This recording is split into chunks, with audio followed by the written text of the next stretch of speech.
All right, let's check and change the fuse on this benchtop multimeter. These are all over the ECE department.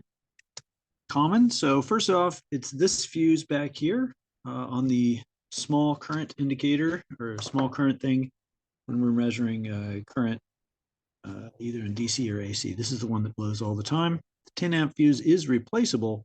It's inside. You have to take this apart, and it's very, very rare to do it. I'm the only person that I know that has blown this fuse. All right, so it's this fuse. How do we do it? Well, first of all, check that this is good. I want to measure the resistance between these two pins here because this is in series with it. Here, the panel, the fuse inside, and the current comes out of this to give a positive current. We can actually measure our own resistance from here to here. So I'm going to put this in ohm mode or resistance measure mode, stick it there, plug this wire in. I don't actually need the black one because I'd just be hooking the black to the black, and that's a bit redundant.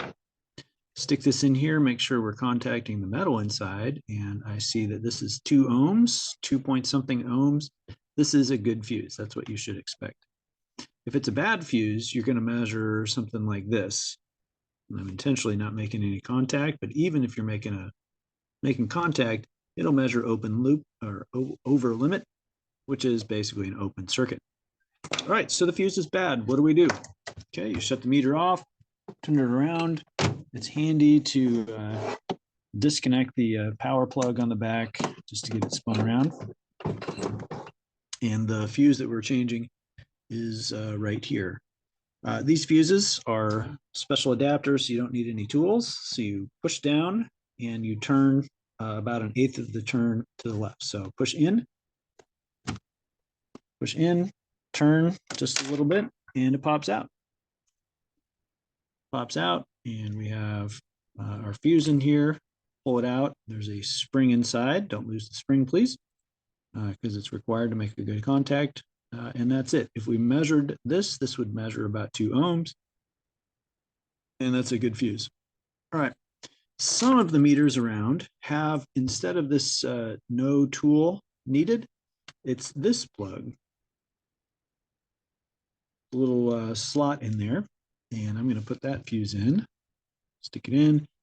It's spring loaded for good contact once it's in there. And then we need a screwdriver to do this. It's the same twist lock idea, but now we're using a screwdriver. I'm going backwards. I feel it. Push in, turn, lock, done.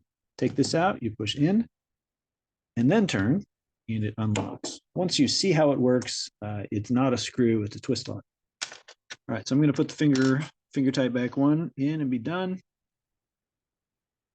So put it in there, nice springy. Stick it in here, I don't know, 45 degrees or something. Push it in, twist so it's horizontal. Done. Plug it back in, power back on, and we'll measure the fuse.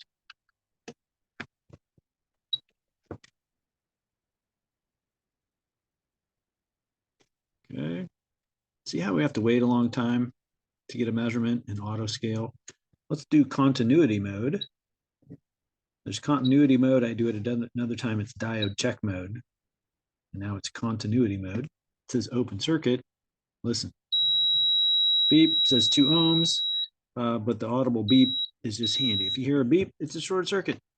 Done. Thanks for watching.